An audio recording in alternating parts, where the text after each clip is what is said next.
start with the history of Purim. And I'll start like this. The miracle of Purim, a matter of fact, happened 3,419 years ago. 3,419 years ago. And it's happened 357 years before the Common Era, before the counting of the Common Era. Okay. How long the miracle of Purim actually took? How long that was period? Sorry? 9 years.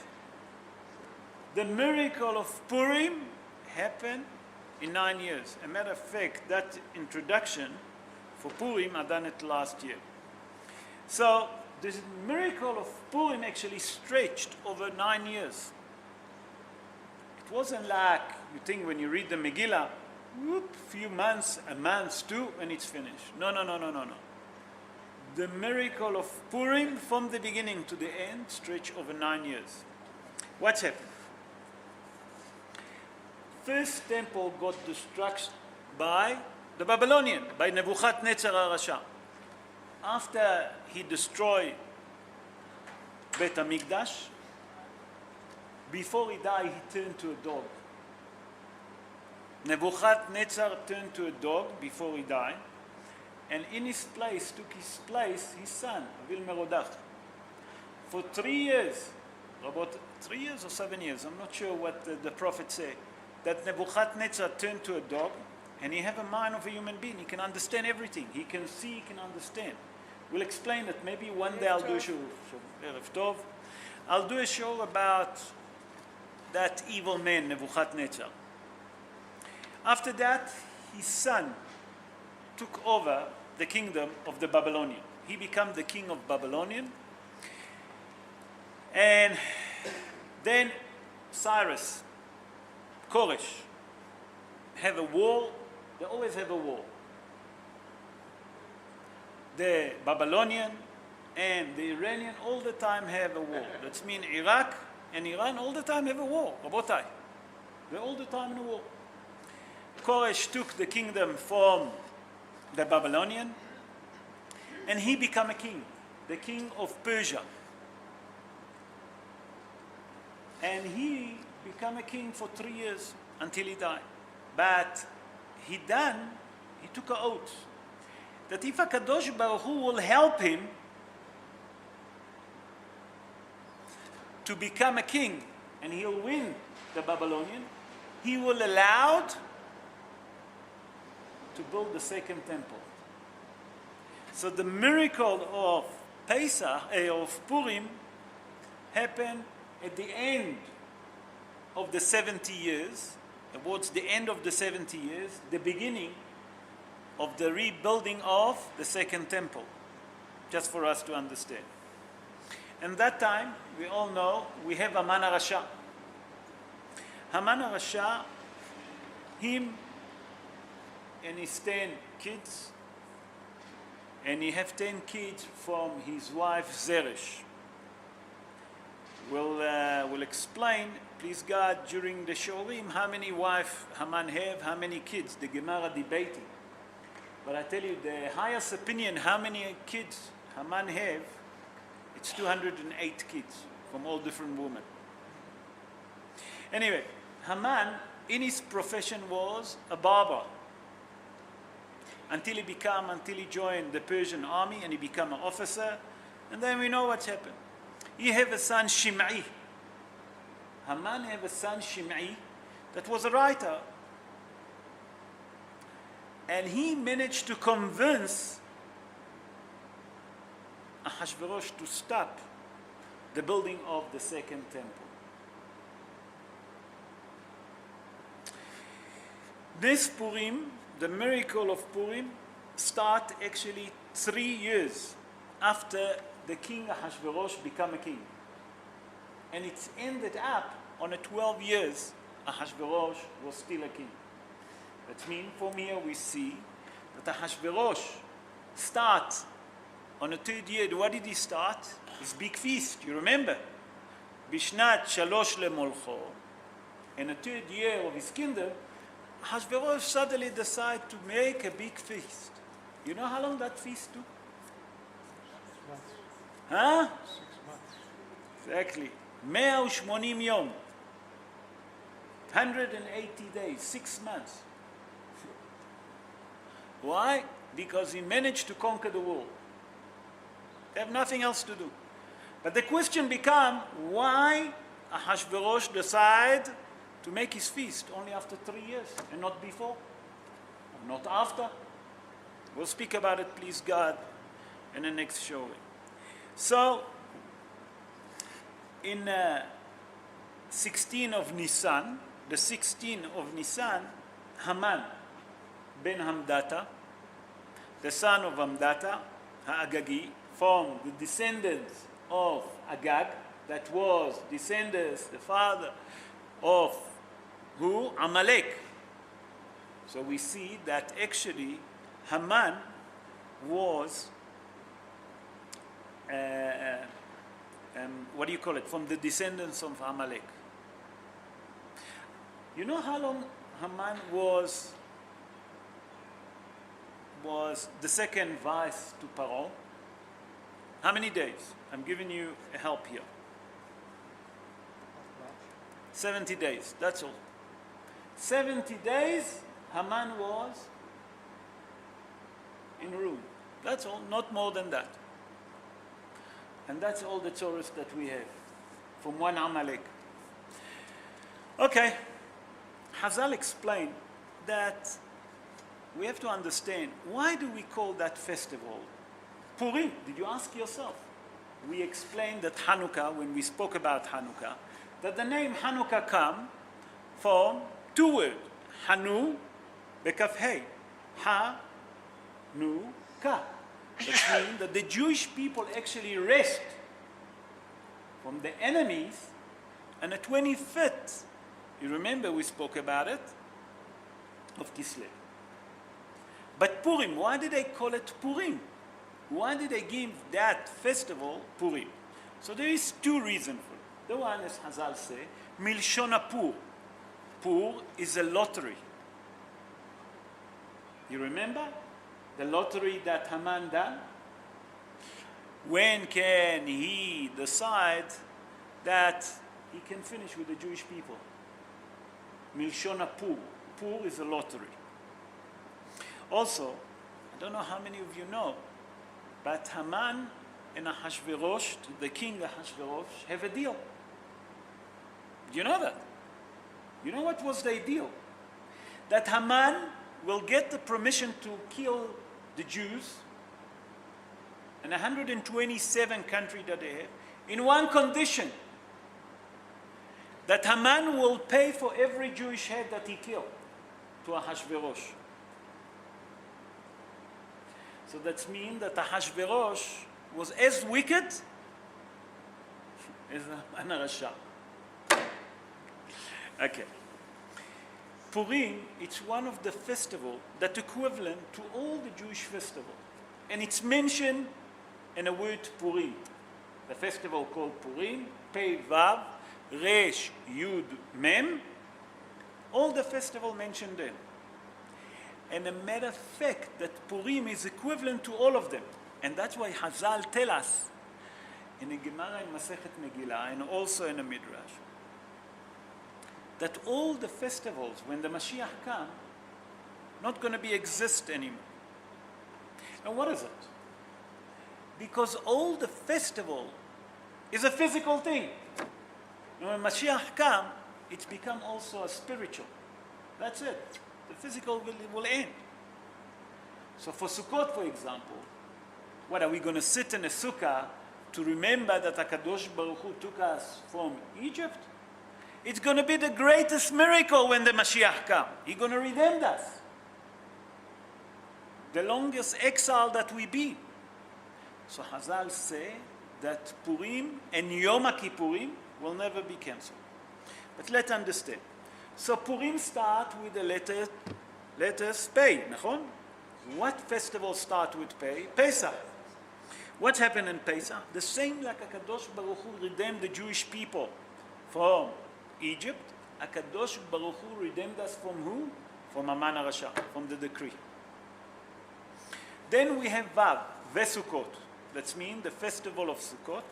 The same like HaKadosh Baruch Hu protect the Jewish people after he redeemed them. While they was in the wilderness, HaKadosh Baruch Hu protect us from who?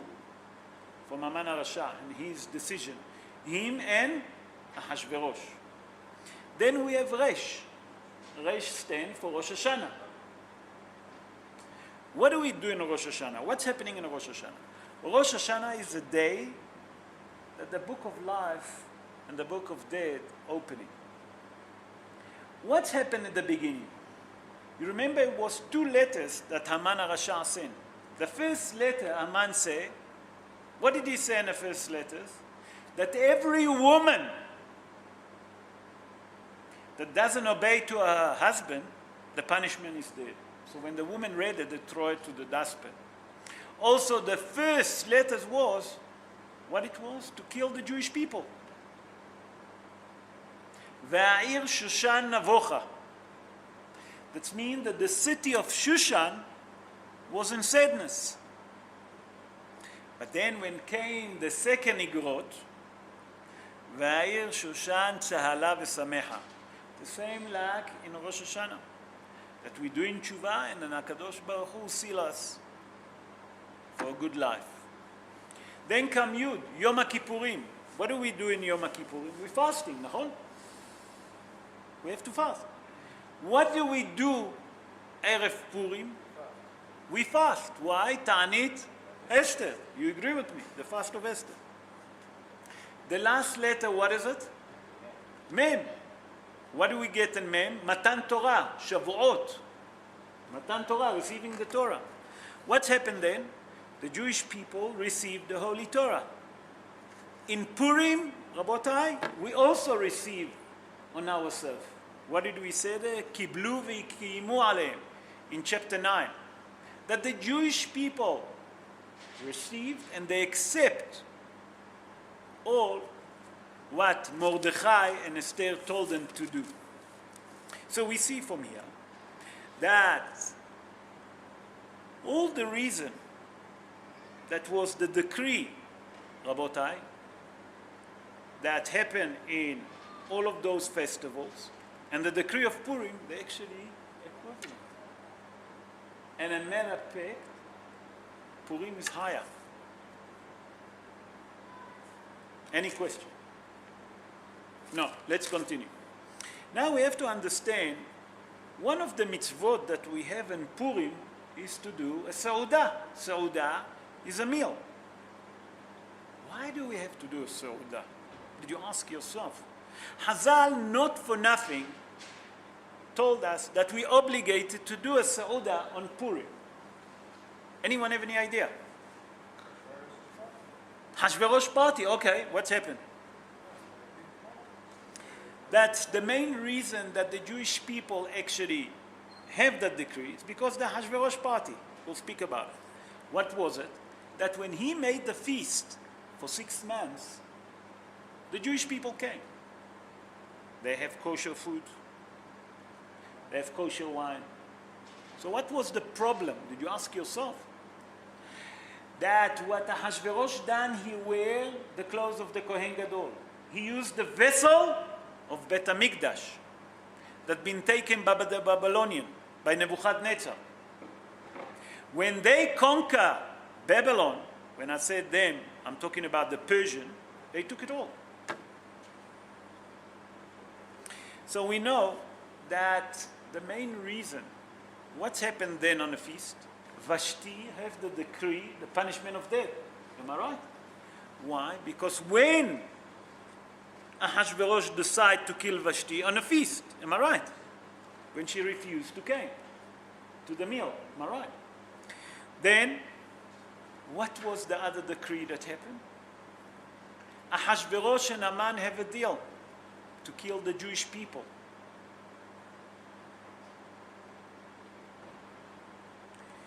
What's happened again in a feast? When Esther done her feast, they canceled the decree. In Esther feast, also Haman HaRasha been hanged, been punished to death. What did Ahasuerus say? Mi hu ze ve'eize hu. Like he doesn't know who's the wicked person. He forgot that he was a partner with Haman. Right. So now we understand, yes. And therefore, we have to understand why Hazal constitute for us that we should do a Seudah in Purim, in merit of those things that happen in a feast. In a feast of Ahasuerus, and in a feast of Esther HaMalka. That's why Hazal constitute for us, it's one of the mitzvot that we have, is to have a feast on Purim. I'll stop here for question. Yes, Brian? So the woman also obligated to do that? Sorry, the woman obligated for? For that mitzvah? Sure.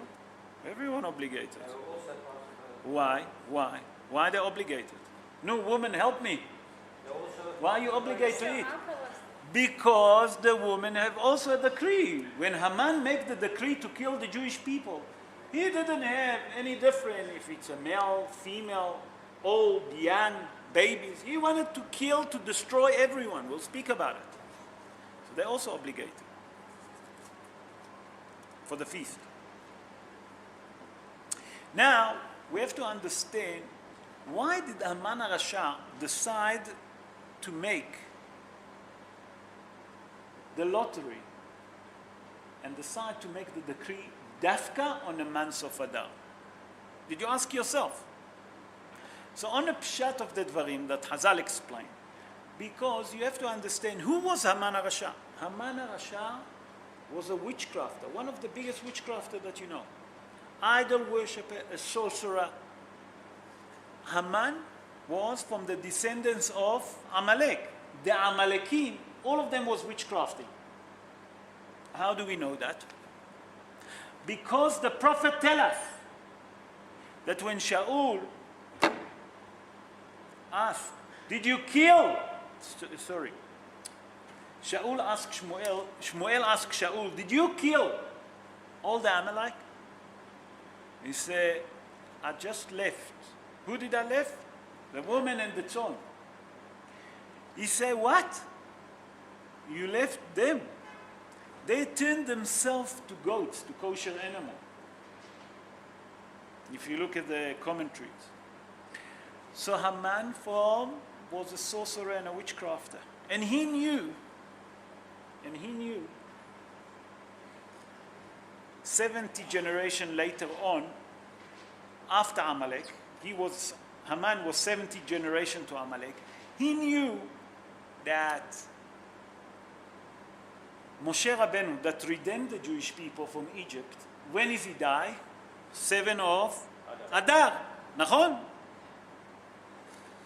But he didn't know that Moshe Rabbeinu born in 7 of Adar. Okay, so let's say that. But the Mefarshim ask, in that case, why Dafka he chose the 13th of Adar to kill, to destroy all the Jewish in one day? On the 13th of Adar, and that's why we're doing the fast of Esther. The fast of Esther is on the 13th of Adar. So why Dafka on the 13th of Adar, Rabotai? And that's the question. No, Stevie, help me. I need help. Anyone? Ladies? I tell you what. If you count, we say that Moshe Rabbeinu, when is he die? 7 of Adar. You agree with me, Leon? You the Hevra Kadisha, you fasting. If you look from 7 of Adar to the 13th of Adar, there is 7 days. That's the Shiva, the 7th day of Shiva. Haman HaRasha say, I'm going to wait until the Shiva are going to finish. Why? Because if I'm going to put the decree during the Shiva, they might going to daven, the guy going to pledge and beg for mercy. And then HaKadosh Baruch Hu will listen to them because Moshe Rabbeinu. Haman HaRasha said, no. I'll wait another 7 days. that the complete 7th day of Shiva going to be finished, and then I'll do the decree. And then definitely not going to give them a chance. Now we understand why Haman HaRasha decided the 13th of Adar. But if it was a lottery, if he had, Sorry, Stevie? if he had such a calculation, then why did he have to have the lottery? But what he didn't understand, that Adar, and Chazal tell us, Masechet Ta'anit, Gemara Masechet Ta'anit, Bavli, Kaftet Amud Bet. Chazal tell us that if a person have a decree, have a judgment, or have a dispute with a Gentile, remember that. Now it's the time to go to court. Why? Because the lack of the Jewish people, it's on the top. So if a person have any dispute, any judgment with a Gentile, now it's the time to go to court. Now we can win the case. Why? Because Adar, Hazal explain, what is the star sign of Adar? Let's speak a bit about astrology. I didn't plan that. What is it? Fish. Nahon? What's so special about fish? That they multiply. Why they multiply? Because the evil eye doesn't control them. Why? Because you don't see the fish in the sea. Am I right? It tells you that in the month of Adar, the Jewish people get multiplied. And no one, at that time of the month, can harm the Jewish people. You want to do business? That's the right time. You want to sign contract? The month of Adar. Do you follow? Not only that, Hazal tell us, whoever born in Adar, no witchcrafting. That means sorcery, witchcrafting. A magician, nothing can happen to him. He's above. He's protected. Because he's born in a star sign of Adar. Anyway, let's continue. Now the second question that becomes, why do we have to drink wine on Purim? To be a bit chicker, you know. When I say shika, it's not to be papalas. Hazal didn't say that. Hadeh de lo yada. What does it mean, hadeh de lo yada? That he can't tell the difference between the wicked Haman and the blessed Mordechai. You follow what I'm saying? No, and I'll tell you what the Rambam say. The Rambam say that a person should drink a little bit more than what he gets used, that he fall asleep, and then he can't tell the difference. You understand? Not to get papalas and to vomit and to make other people get upset. Or to lose his temper, to break.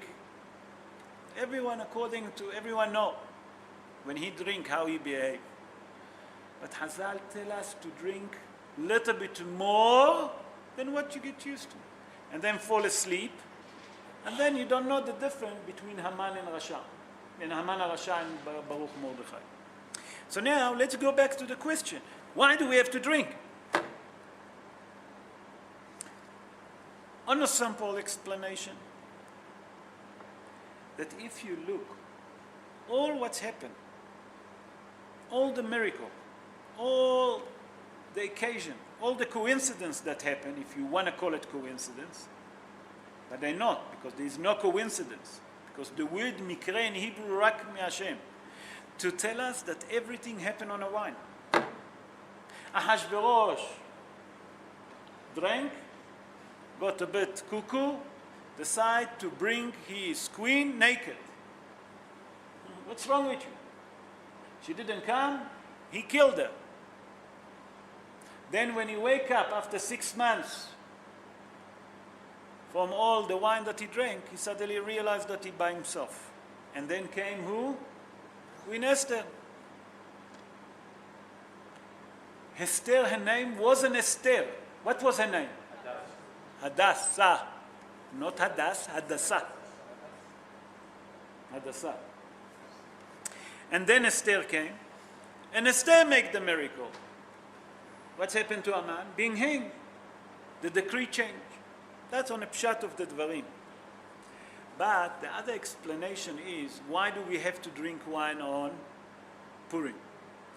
Because while the Haman made the decree on the Jewish people to kill, to destroy, during that time, the Jewish people, the entire Jewish people, was like drunk. They didn't know what's going to happen with them. They lived in such a way that they didn't know what's going to happen tomorrow. They were so drunk that they didn't know what's going to happen with them. And Hazal say in that case, that you, to remember where you was, because you didn't listen to Mordechai not to go to the feast of the Ahashverosh, you have to get drunk. To remember what's happened, Has v'shalom, if there is a decree. So that's why we obligated to drink a little bit more wine that we get used to. Any question? Yes, Stephen. Akonia. Uh-huh. The mitzvah of? The mitzvot of Purim. Number one, we have Kriyat HaMegillah, to read the Megillah at night and the day. Nachon? You agree with me? Matanot la'evyonim. Everyone understand what is it? Matanot la'evyonim. Money to the poor person.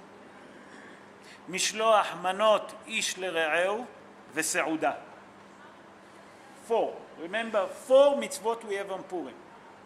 Yes, Brian. When you say drinking, you're supposed to be getting a little bit more drunk on wine, or getting the whiskey or anything else? לכתחילה, Hazal say that אין שמחה אלא בבשר ויין. What does it mean? Hazal tell us that the person who want to be happy should eat red meat and drink wine. That's what make a person happy. For example, me, very difficult for me to eat red meat. I can't. I don't enjoy it. It just make me heavy. So I eat chicken, but it doesn't make a difference. If you not enjoy wine, there's people that suffering from, what do you call it, gout. So they can drink vodka. I don't know, they can drink whiskey. There's so many. But lehatchila with the wine. Why? Because the miracle happened over the wine. But there's no Pacific. It's just the Adeh lo yada. But until you don't know between bless Mordechai and curse Haman HaRasha. Sorry, say again?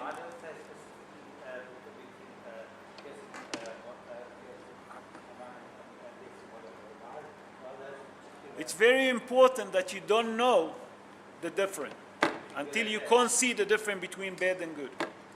Same like the Jewish people was. And Be'ezrat Hashem, Rabotai, the same like HaKadosh Baruch Hu canceled the decree of Haman HaRasha and his time.